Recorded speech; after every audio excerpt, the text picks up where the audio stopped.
Welcome to the Marathon Investigation Podcast, where we discuss and debate the latest news regarding course cutters, bandits, and bib mules.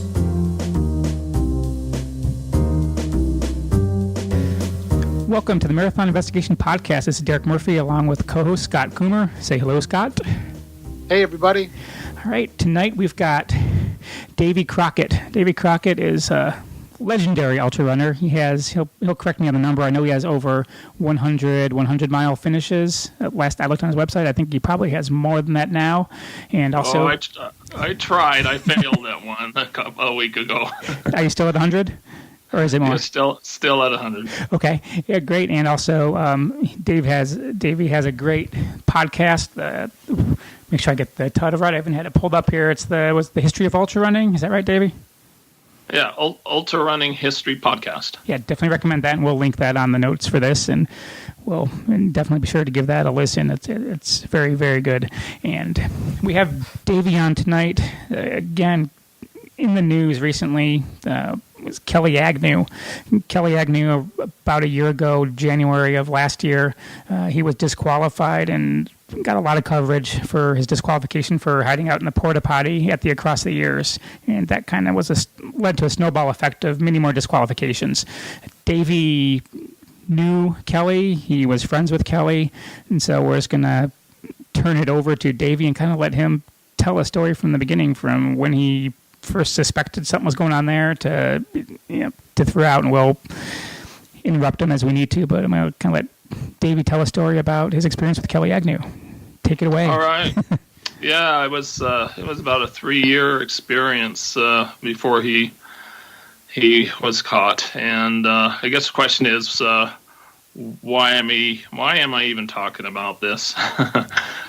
Since he's back in the news and we find out more about him, I thought maybe it's time to kind of tell the rest of the story, at least part of the rest of the story. Sure. And kind of the reason why is I think there's an important lesson behind the story, not just about Kelly, but mostly for race directors to learn from this. It's because Kelly took advantage of so many of their poorly designed courses, and also the race directors who really didn't do anything. They had discovered the problems, but didn't do anything. So maybe this story can help them better appreciate what went on and what they can do to improve their races. And I also wanted to first make very clear, while I discovered some things, I never really wanted Kelly to be outed very publicly.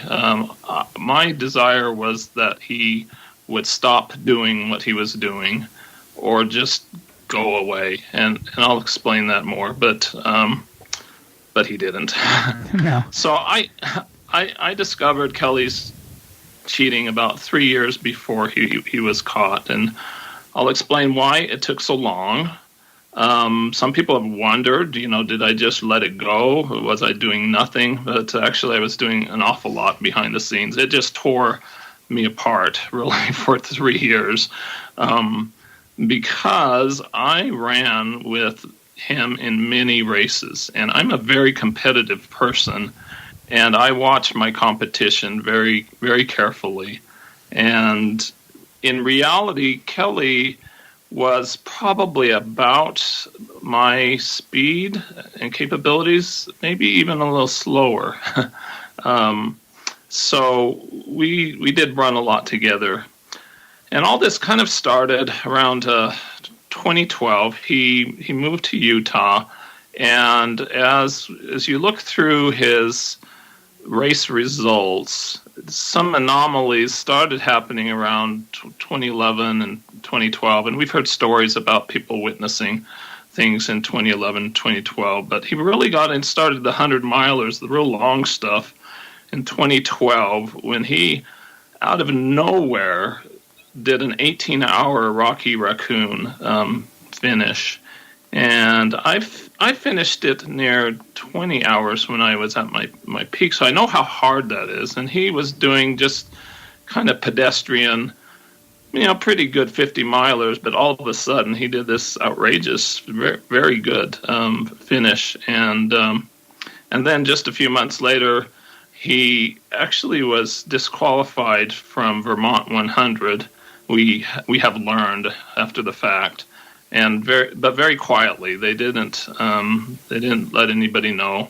They just removed him from the results, and that was verified. I researched that pretty carefully, looking at the Wayback Machine of what the website looked like, and he was first in the results and then moved to another category. Gotcha. And there was witnesses that saw him taking rides in that. So then the very next year is when I got to know him. That was 2013, and I have a race, the Pony Express Trail 50 and 100 out in the West Desert of Utah. And Kelly was sponsored by Hammer, and Hammer was one of my race sponsors, and they contacted me and asked me to comp an entry for Kelly. And so I did, and he came, and I was delighted to have what looked like a very elite runner in my race. And he ran. He finished second. I didn't realize it at the time that he actually cheated in my own race. I discovered that after the fact this past year. But that's when I first got to know him. And then we started... he was very kind. And after that, he started contacting me and asking me for advice. He wanted to start racing across the years, and I had been there several years, and he very kindly asked me for advice, and I was very flattered.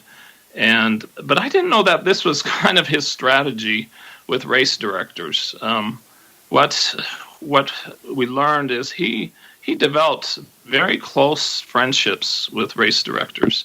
And he would come to their races ahead of time, a lot of times, to help them set up. He would do many things for them. He would even invite them to stay at his home, and other very well-known runners would do the same. Or Kelly would stay at their homes when he came to the races. So it was a very close relationship that he would develop with these race directors. And so he started with me. And then he ran the 2013-14 Across the Years race, and he did 201 miles in only a little less than 41 hours, which is astonishing. I did pretty well in 48-hour races. My best, I won Across the Years once in 187 hours or miles, 187 miles. So I know how hard that is. But he did it, and I was there. And what's interesting is, looking back, I never remembered Kelly passing me all that much. But he somehow did finish with 201 miles, and I wrote down a little comment from his now deleted blog. He wrote, and John Olson. John Olson is a world-class runner, if you know who John is. Yes, we do. And John had started a day before. They let you start on different days there. So Kelly knew that John had reached 200 miles and then quit. And so Kelly's full reason or objective was to at least do one more mile than John, and he did. He wrote this: "When I crossed the finish line at the 200-mile mark, I was tied with Olson for the lead. I headed out for one more mile so I could take the win. I had run 201 and a half miles in 40 hours, 57 minutes, leaving me more than 7 extra hours on the table. I could have done a lot of those in those 7 hours, but I felt like I had done enough for one day, 2 days." And so, he snatched that win away from that was the one thing about him. He had his blog reports were so detailed. which They were. I mean, so detailed, and looking back, I just know they were bogus, and that They were. struck me. They would have some truth to it sprinkled in, and then during the night times, the fabrications were almost very obvious. I did save all his blog reports. I still have them. And also in 2014, that's when he did his fastest known time on the White Rim Canyon lands. That was, and I was very impressed with that. Thought that was pretty amazing. But then later, in the fall at the 2014 Bear, I ran it, and I was puzzled that I was a few miles ahead of Kelly the whole time. And he dropped. I saw him on an out and back, and he was struggling. And I thought, wow, I'm doing a lot better than Kelly. This is really weird, because of course that was a point to point race. That's difficult to get rides on. But Kelly dropped that race, and then at the end of 2014, at Across the Years again, I would have usually entered the 48-hour. Because I do well in them, but I purposely didn't because I saw Kelly signed up for it. So because I knew I couldn't beat him. There's just no way I could beat him, and so unfortunately, I did another race that time. He took the win away from my good friend Tom Jackson from Washington that year. Although Tom now has it. So then, what really got my attention was in 2015, he ran the Jackpot, the race that was just held in Henderson, Nevada. And he ran an astonishing 140 miles on that course. And it is not an easy course. It is not a track. It has ups and downs and dirt and turns. And I was just stunned because I know 140 miles in 24 hours is just amazing. And after that race, I messaged him. I said, you did well enough to get on the U.S. 24-hour team.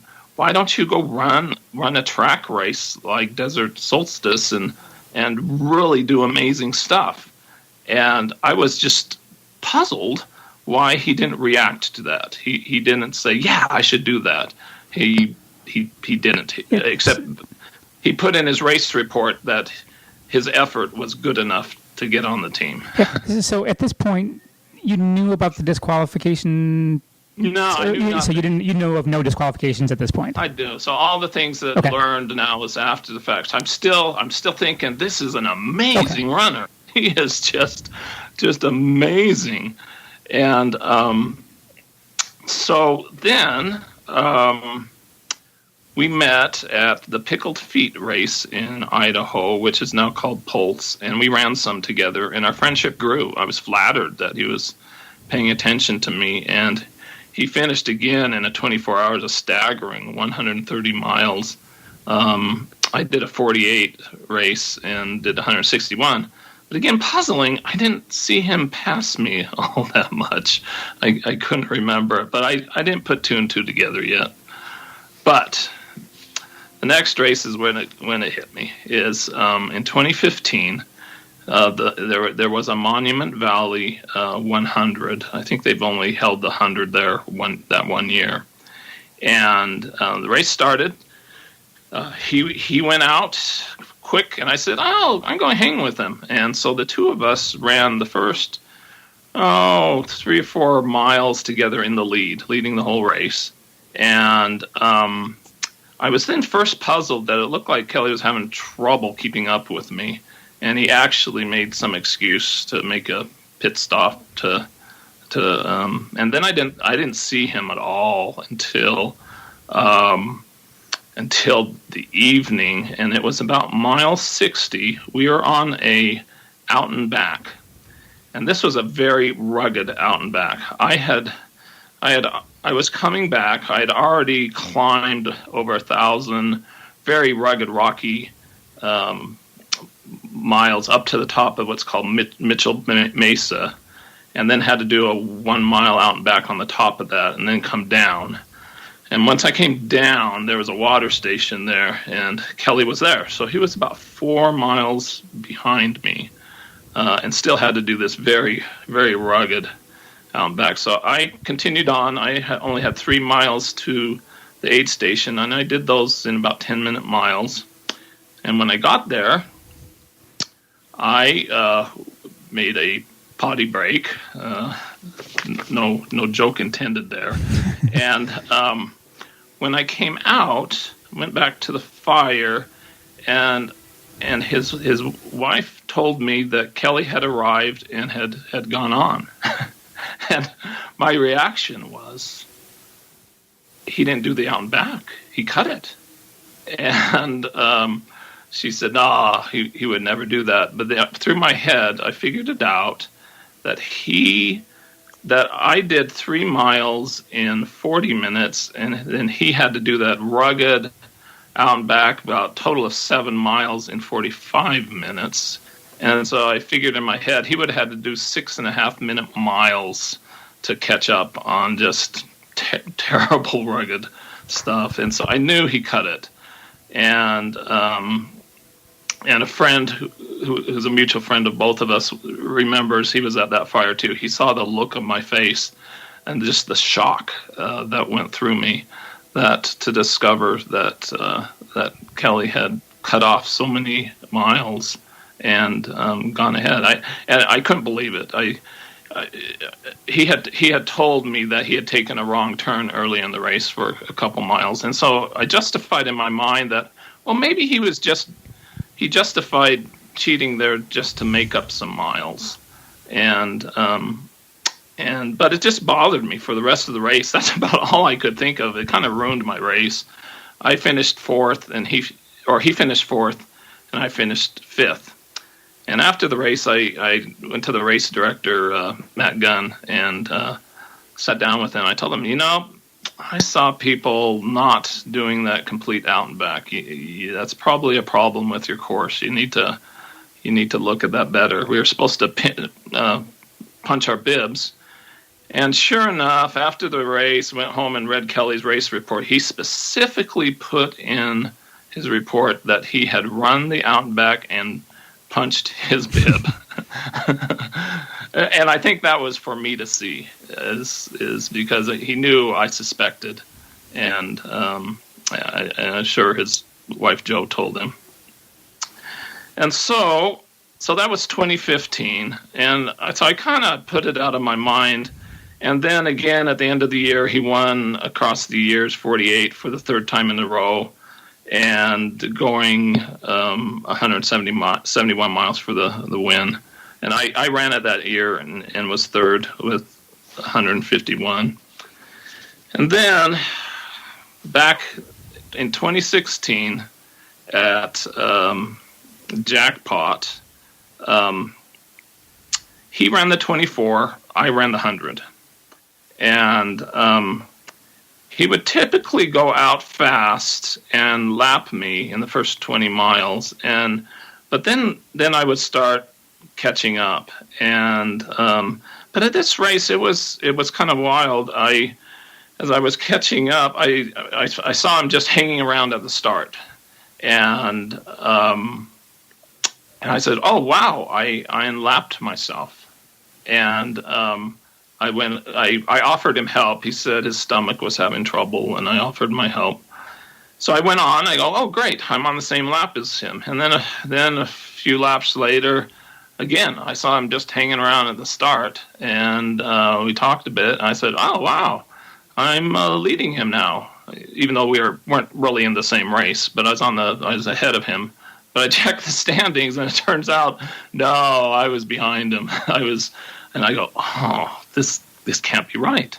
And then all through the night, I never saw him. I just saw him once when he called out my name purposely and I think to make sure I saw him. But I went away from that race just terribly puzzled. And I was putting it all together, and he won. He won the 24-hour race. And he should have lapped me about 7 times more, but he didn't. He never did. And so things were coming together, and I came home and kind of decided that he was cheating things. And so I studied his results, and I discovered that on loop courses, he was elite. He was very elite. And but on normal ones that are point to point, he was mid-pack. And I go, something is happening here. So in 2016, we again ran Pickled Feet. And I was determined to watch him like a hawk. And he again started fast, and he lapped me. It's a 2-mile loop.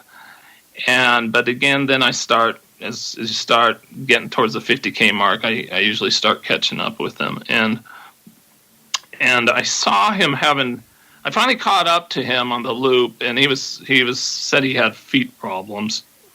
And so I said, oh, great, I unlapped myself. And then he kind of disappeared, and I decided, I know he's not, he's cheating this. So I went up to his tent that he had positioned in a very good place, so he could kind of hide there. And sure enough, I was bold enough to just pull open his tent flap, and he was sitting in there waiting a lap out. He was just waiting for the time to go. And then he was going to do a little... The timing area was just totally out of sight, so it's very easy. The course is just poorly put together, where you could go through the timing loop and then just go to your tent and then do a tiny little loop again and do a lap. And he was doing that. And so I was furious. I was just furious. And then, so I went on. I said, I got to keep running. And then he disappeared from the course, totally disappeared from the course. And I said, okay, all right, I am going to specifically on this lap look for him. And the way this course is designed, it was a lollipop course that had a big loop where you could go in either direction. And that's a poor thing to do for a race. You shouldn't do that. You should have one direction. And but either I would see Kelly coming towards me on the loop, or I would see him ahead or behind me. And I never saw him at all on this loop. I stopped. I would look a mile behind me, a mile ahead, and I never saw him come towards me. And so then I finished the loop, and as I finished the loop, I came to the aid station, and boom, Kelly was right behind me. And I said, Kelly, where were you? And he said, oh, right behind you. And yeah, he lied. I said, and so I confronted him. I said, no, you were not. and he really didn't have anything to say after that. And I was just furious, because I knew what he said. He wasn't, so he stopped using his tent. I would go look in his tent more and more, but he moved to his car with his wife. He would wait out the laps there. I should have gone and searched the parking lot, but I had my own race to do. I was trying to run. But I would, halfway through the course, there's a place where you could probably get a ride and do only half of the lap. I would search around walls and kind of look around to see if he was there. And he wasn't. And then all through the night, he never passed me. But he won the race. I came in second. And, I was pretty upset, So after that, I was convinced, I was 95% convinced that he was, cheating about every race he ran. So you were really still giving the benefit of the doubt. I mean, that seems like 100%. Yeah. So you're trying to find a reason to believe this guy who's been your friend. You're trying to find any reason you can to. Yeah, he was such a nice guy, so nice to me, and so was Joe. But it's funny, after I confronted him at that race, the rest of the race, I got just terrible vibes from Joe. She used to smile at me all the time and help me, but she knew I knew.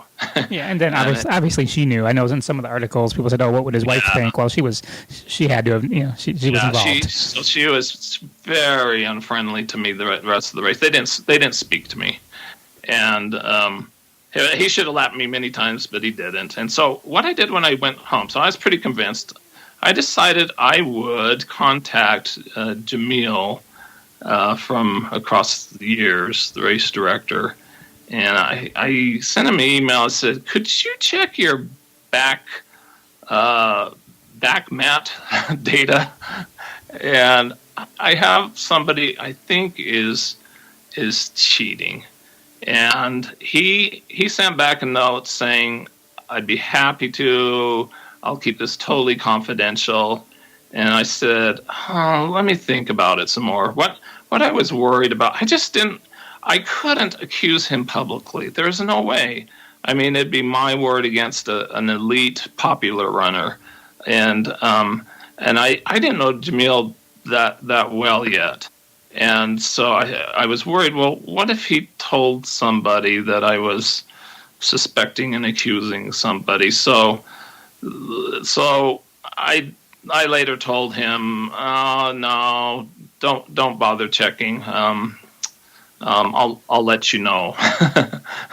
And so I didn't for several months, but as across the years came up again, I finally said, I was still really convinced, and I told Jamil, check your data, or no, I said, watch this runner, and I decided here's his name, and so in that year, I think that was 2016-17.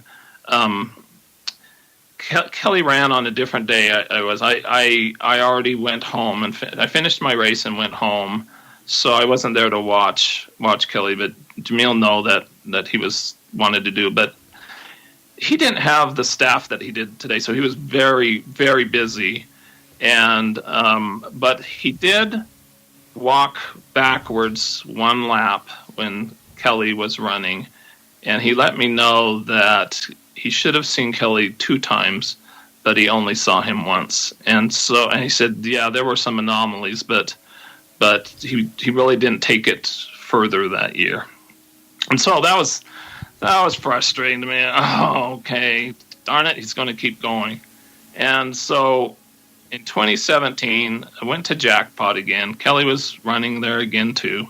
I would do the 100, he would do the 24, and I said, okay, this time we're going to catch him.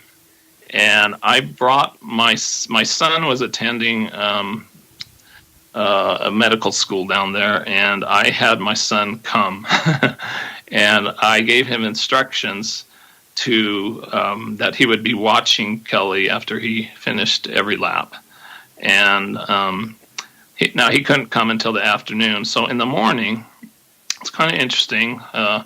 Again, Kelly went out fast, and the Jackpot has at that time had a course that was basically an out and back. You could really keep track of runners well. And so Kelly would inch ahead. He finally did lap me, and but I could keep watching him. And then all of a sudden, around mile 20, he totally disappeared from the course for a whole lap. And I go, wow, I wish my son were here. And then the very next lap, he appeared, but magically was nearly a half a mile further ahead of me. and I looked at the results, and no, he didn't lose a lap. He just magically extended a lap. So he had sat out that lap and then come forward. And so then my son came, and again I said, okay, here it is. You gotta watch him. And at first, Kelly would finish a lap and go into a warming temp. He was really struggling. He would sit for a couple minutes and then continue a lap. But then my son was pretty excited after a lap, and he said what Kelly did this time is after the lap, he went to sit in his van with his wife, and he came out at the appropriate time, and my son videoed him.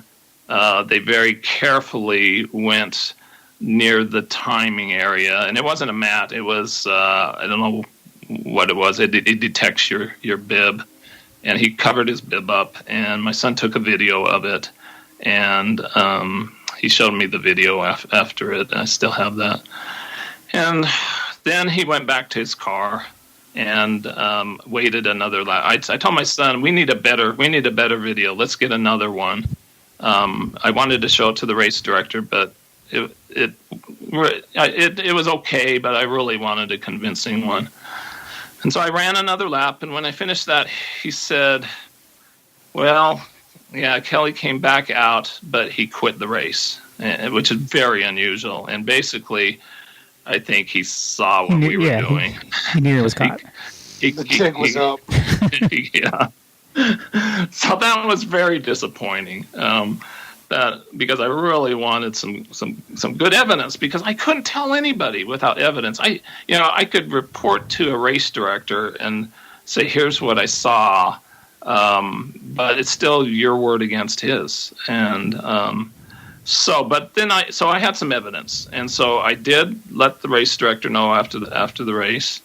And I consulted with a good friend of mine, a runner who's a lawyer, and we got his confidence, and we tried to work out a strategy. And basically the strategy was, I could go public and blast the video and pictures about, but really what I wanted Kelly to do was stop or go away.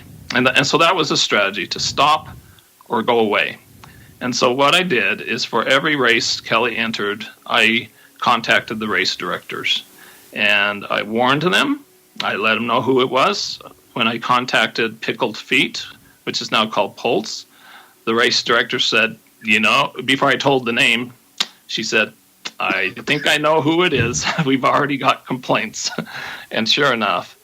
And what I advised them to do, I gave them, I said, why don't you send out a warning to all the runners before the race, and let them know that you have put in special security this time, that you've had problems with cheating, and they have. The first year there, I did find somebody who cheated, did a partial lap, and I confronted him, and I took him to the race director, and he admitted it. And so they've had problems, and so what she did is sent a note to all the runners saying that they were going to really watch carefully this year. And wouldn't you know, within a couple of days, Kelly decided not to run the race. He dropped out. So I thought that was a victory, though. I thought, okay, yeah, you just at this point you just didn't want him to run anymore. You just wanted him to go away. Yeah. And what's interesting, he started avoiding races that I was entered. So I thought it was working, that he was avoiding these races. But then I could see on Facebook towards the end of 2017 that he was desperate for a win, and he was saying that he was going to do some special things across the years that year, and so that got me worried. And I didn't want to bother Jamil again. I hoped that he remembered. I think that he did, and he did. But I still was concerned. So I did something unusual. Is I contacted Derek. Yes, you did. And what I wanted Derek to do was kind of scare Kelly and send him an email that he would be watched. And I thought that would help. But Derek had other plans. Derek probably in his wisdom knew that that wouldn't stop Kelly. That maybe it would stop him from one race, but it wouldn't for another. So Derek, you never did send that email. if you remember. No, I didn't. I wanted to see. It's kind of along the lines of like the Let's Run blowing up when the Robbie Young, the going across the country. It'd been much better to quietly catch them than just blast it and then have them. Oh, I got hurt and quit or kind of thing. So I'm thinking, okay, this is a perfect chance to really catch them. Looking back, I thought, yep, after the fact that probably was the right thing to do, but. Again, Kelly was desperate for a win, and I ran the days before. I always like to run the first day at Across the Years, and I can't remember which race I ran. I think the 24-hour, and then went home. And so, can I just interject one thing here? Because at this point in time, this is the first time I ever met Jamil in person at the trail running camp with Liza Howard and the Band of Runners. And I distinctly remember we had a conversation.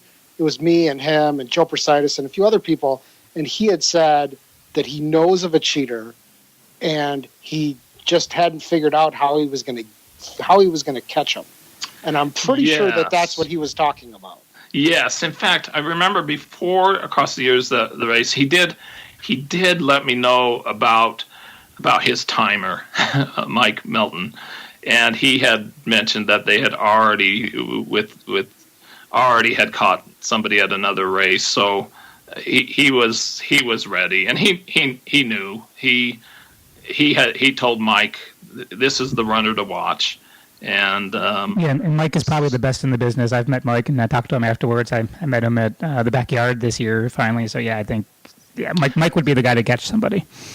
So I was home. I was watching online, and what does astonish me is that Kelly would usually not start his tricks until about 50K, but in this case, I think he was really desperate, and I have to make this state. I've never seen him use a porta potty before, so he usually just used a tent or his car. Most of the times it is car. Although across the other years, I think he always positioned his aid station and his tent really close to the start, to the mat, so he could go over the mat and then go to his tent. And then around some other tents, and then do a lap that way. But in this case, he decided to do that, and he was discovered. What was really nice, immediately after that, Jamil sent me an email and kindly let me know that he had been disqualified. He wasn't sure what he was going to do as far as making it public. I think he was leaning towards not making a big deal about it, at least during the race, because that just takes away from what all the other runners are trying to accomplish. But then what was happening is I had a lot of local friends down there, and basically Joe was telling people that a big mistake had been made by the race staff, that they made an accusation that wasn't true, and that got me going. And so I let Jamil know what was going on, and he wasn't happy with that news about others. And then certainly I talked with Derek. Derek, I talked with you a lot. And you put together your story. Yeah, and I don't think I expected it to. Well, I guess once I got the porta potty news, when I talked to Mike, because he told me, okay, he's disqualified. And we're like, well, is there enough to write a story here? Do we know enough? And then when I finally, I got Mike on the phone, and he was very open and with exactly what he witnessed in the whole porta potty angle. Which again, it's always the stuff outside of just if he had just cheated, out of the tent or something, it wouldn't have been on ESPN. But you put the whole porta potty, all the pictures, I didn't even really latch onto that. I probably should have. Yeah, it went way bigger than I ever thought, or. And that was probably the first ultra story I did. Besides, I did the, I wrote a little bit on the, the cross, the Transcon when the, Laz and everybody, following Robert Young. But I think that's about the first ultra story that I did. And yeah, that definitely, it was It was crazy, and then as the disqualifications were just racking up, and then once one race director spoke out, you started hearing from the other ones, and I started getting more stories of people seeing him coming out of the woods with his light, and just so many. Yeah, they started coming out of the woodwork. They really did. The different things that they saw when he did that amazing 140 miles at Jackpot. His competitors that were there all of a sudden remembered that they had commented during the night that they hadn't seen Kelly all night, and then in the morning they looked at the standings and were, oh my gosh, and so those kind of things happened, and then all of a sudden Kelly just started to delete select race reports from his site, which was pretty revealing.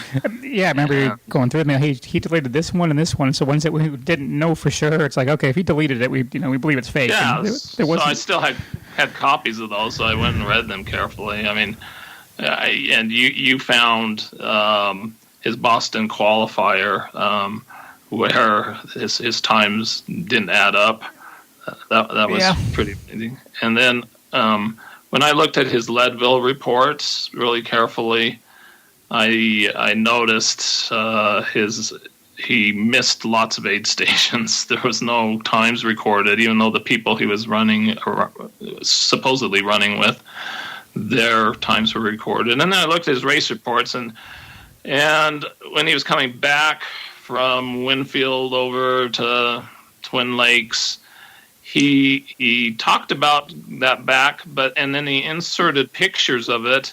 But when you looked closely at the pictures, the runners were going the wrong direction.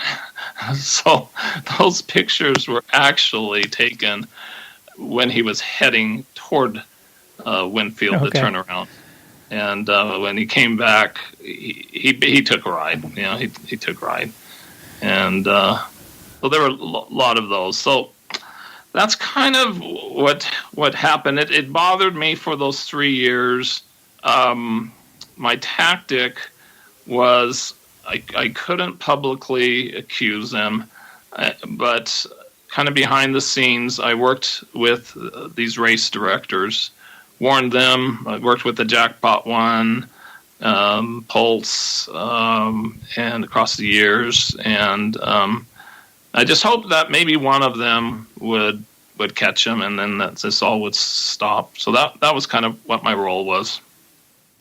Did you move up in the rankings, or did you get any first place where you were second place or anything like that as a result of all these disqualifications? I did. So that one at Pickled Feet, the Pulse, that moved me from second to first. And a couple at Across the Years, I moved either on the podium or up the podium. And Across the Years was so kind to all of us.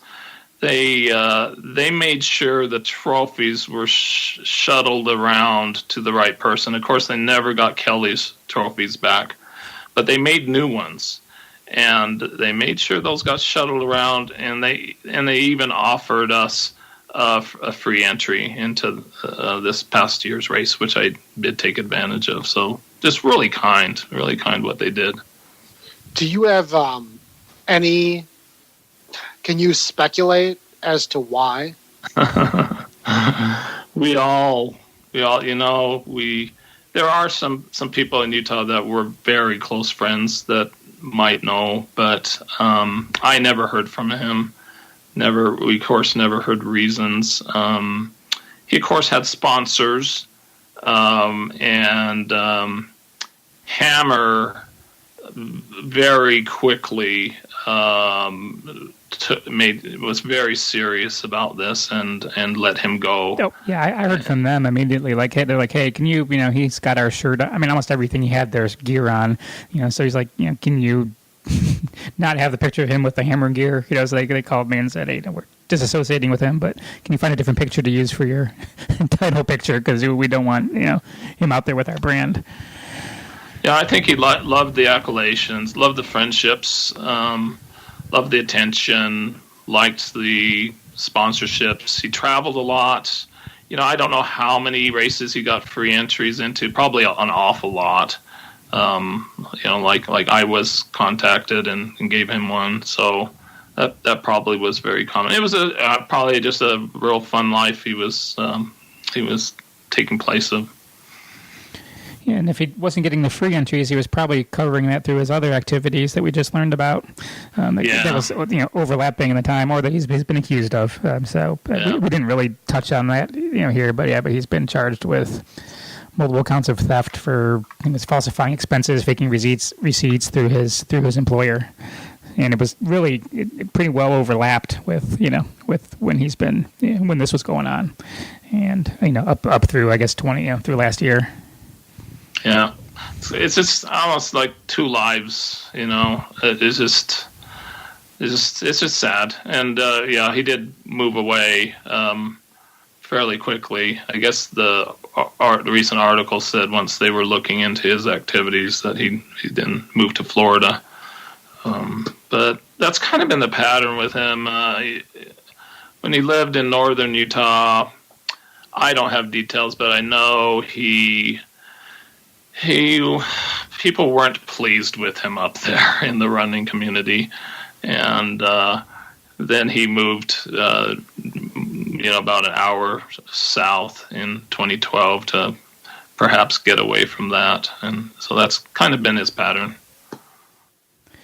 And then you had mentioned that, and we'd actually talked a little bit. We've talked about Kelly on a number of these podcasts. We talked to Bart Yasso, and Bart knew Kelly. We just, Scott mentioned it towards the end, and he's like, "Oh yeah, I knew Kelly," and talked about how super nice he was and everything else. And I brought up the idea that was him being super nice, and was that just a way to kind of play into sympathies and to gain trust. And you seem to think that was the case, that he was getting close, and doing favors with that in order to probably get away to have people maybe if people had doubts that they would just kind of quickly dismiss them.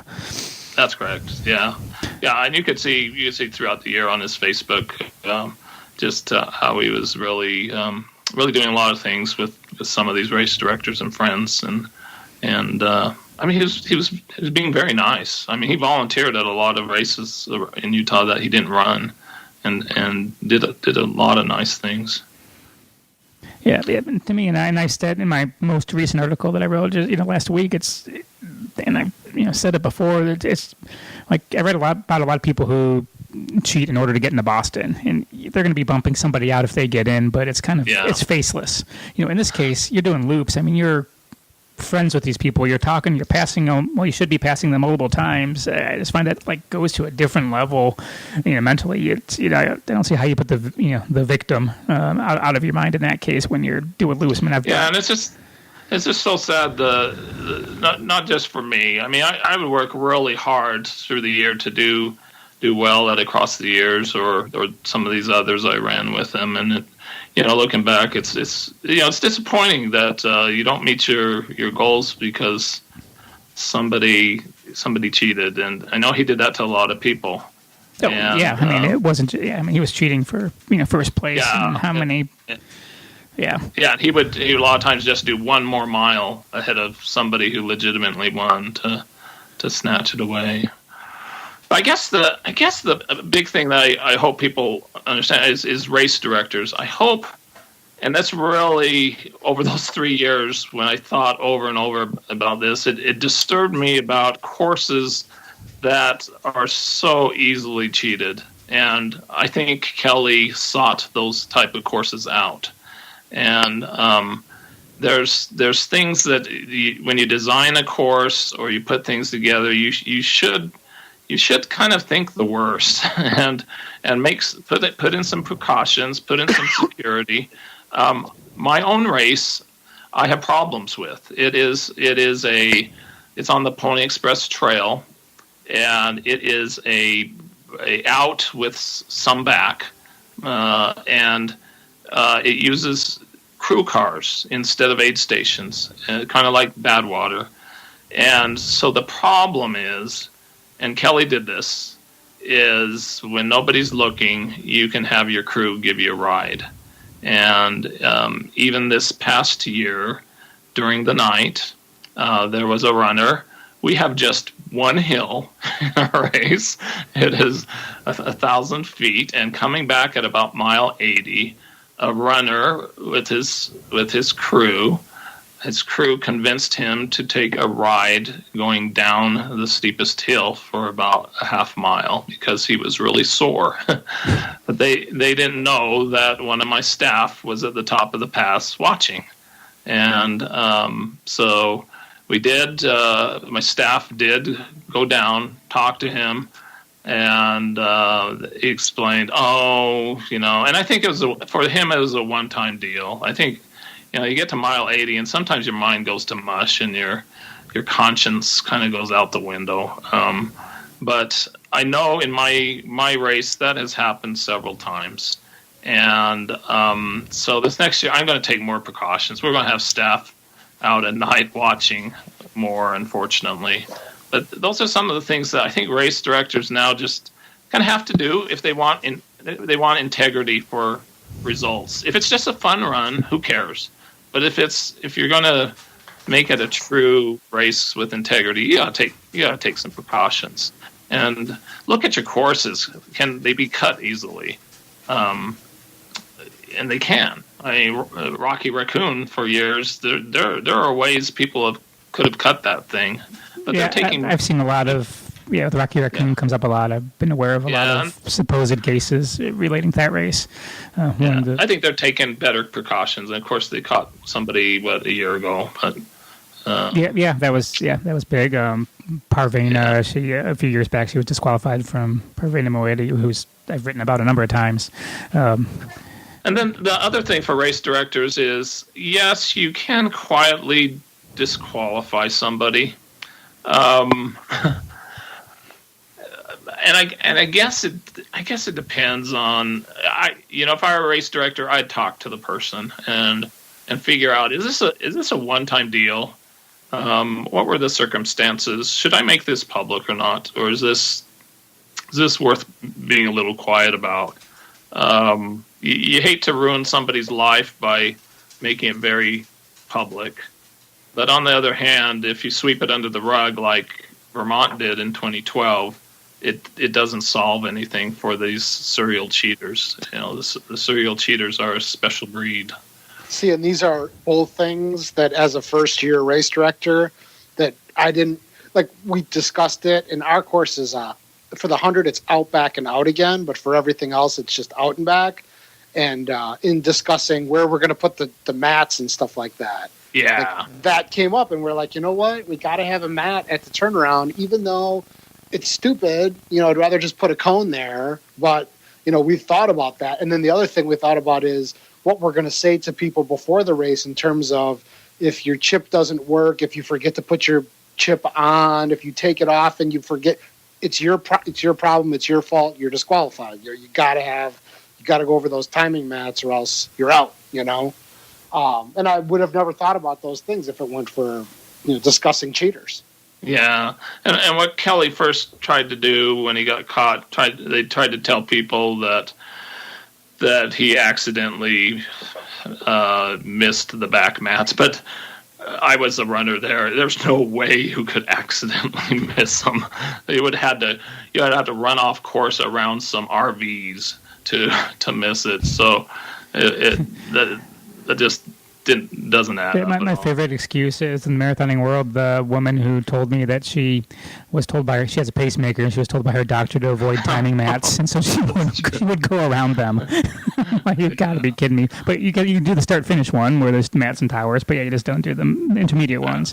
Or the one, let's see, there's usually trash cans by the mats, and she's allergic to bees, and bees were swarming, gets multiple, so but I also hope as runners hear more about this, that it just kind of teaches them. Because, again, when you get to mile 80 and your mind goes to mush, you can do some weird things. But I hope runners pay attention and say, no, this is about integrity. This is about really finishing and earning that belt buckle and being proud of it. So I think maybe everyone is doing a better job now because of all this. That's my hope.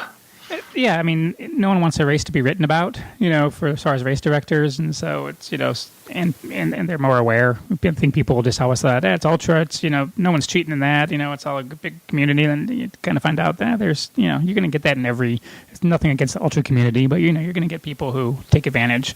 Yeah. And I love the ultra community. Like I said, I feel closer to that. I mean, I know I've met a lot of people, and I've done the, 24-hour race, North Coast 24. I went out to Biggs this year, not to compete, but I got to clearly. Yeah, clearly. I made it. I did make.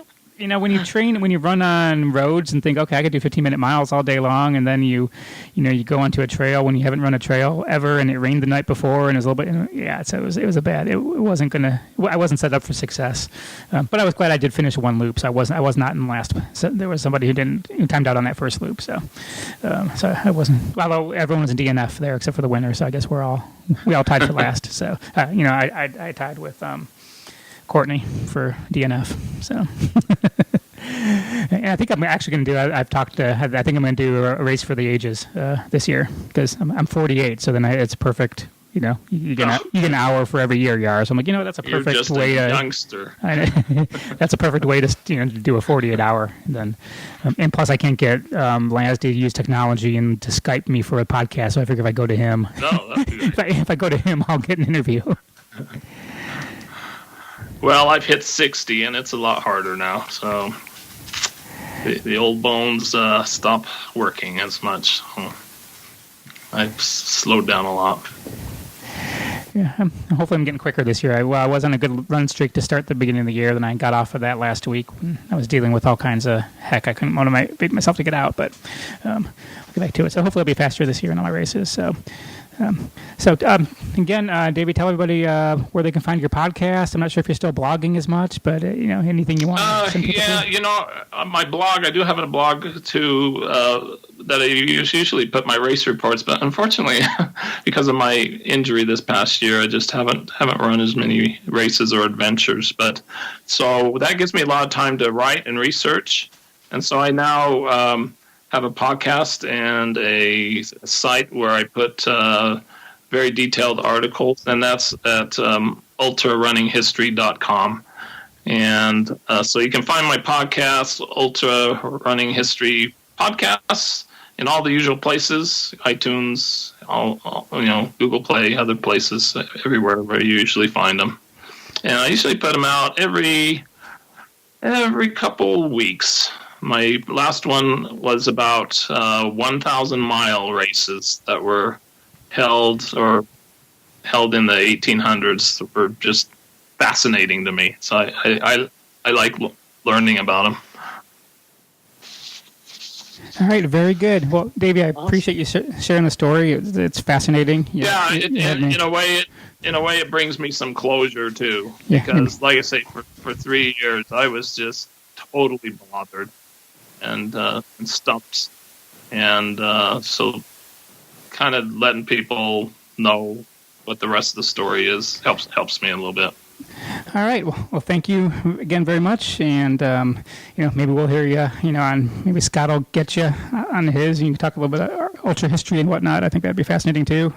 Yeah. I definitely want to get you on the 10 Chuck miles for a long run, and I also wanted to ask you: are you ever going to do a ultra running history episode about comrades? I've been trying to concentrate mostly on the American scene, although now I've been branching out and doing some Great Britain runs, so it's possible. Yeah, could probably do that. There's a long history that's really great about that.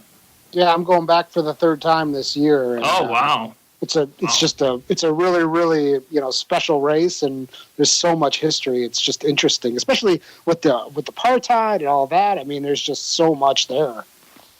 Yeah, with Barkley coming up, I'll be putting out an episode on the very early years of Barkley and how James Earl Ray escaped and all the details behind that. And that's a lot of fun. Awesome.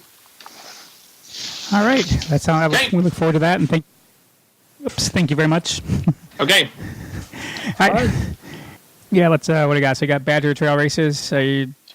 selling. The trail races are selling like hotcakes. We're up to about 260 entries. We got over 80 100-milers, so I'm really excited about that because we're a ways out, but we just sent out for our buckle to get made.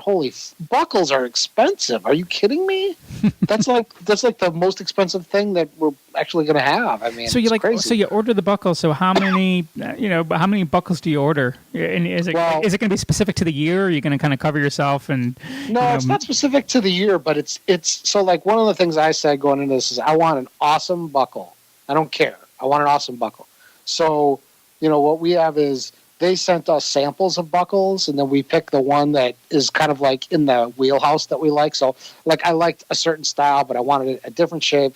And then we tell them we want, a cave, a badger, a muskie. We want, the things we want on it. And then they're going to send us a mock-up. But we know, the price point's like $52 a buckle. $52 a buckle. That's crazy. How much is it how much is it at the end of the race? $225. Yeah, so there it is. But I mean, we still got to pay for the timing. Yeah, timing is expensive too. Oh yeah, that's like several $1,000s just for that. And then we have aid stations, and we're giving everybody a belt also, so that even people that don't finish get the belt. So if you want to come back next year for your buckle, you can. But yeah, there's a lot going in it. But I really wanted to have a nice buckle. So we're waiting for them to send us the mock-up of the buckle, and then what we'll do is we'll order, let's say we have, 200 100-milers signed up. We'll probably order 250 of them because we can use the leftovers next year. Yeah. And, what if somebody wants to sign up last minute and stuff like that? But so you're not figuring okay, I got 200. Hey, 50 of these people aren't going to finish. I'm just going to order 150. You don't want to be short. You can't bank on that because no. I want to hand them their buckle. You know, a lot of these are first time 100. Oh yeah, you'd be.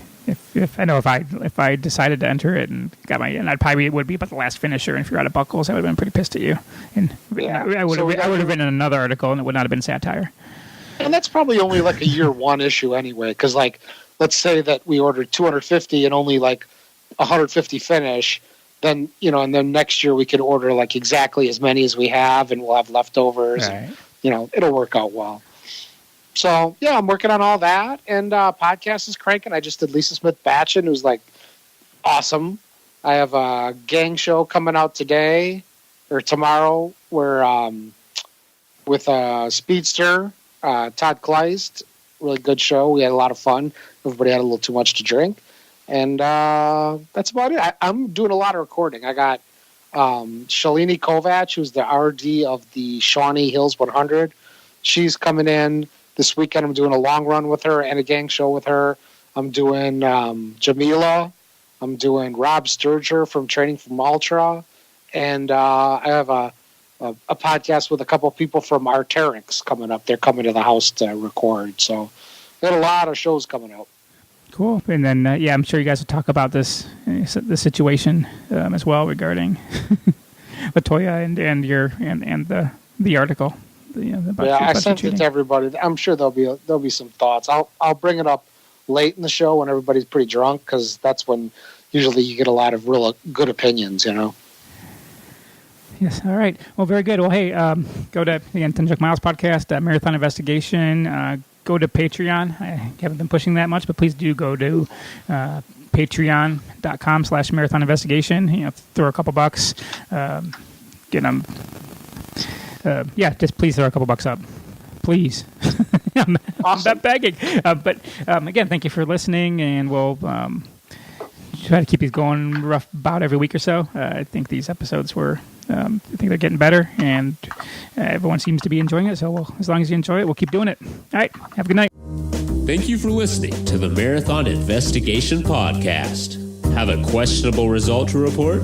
Visit marathoninvestigation.com to contact us, or email Derek at results@marathoninvestigation.com.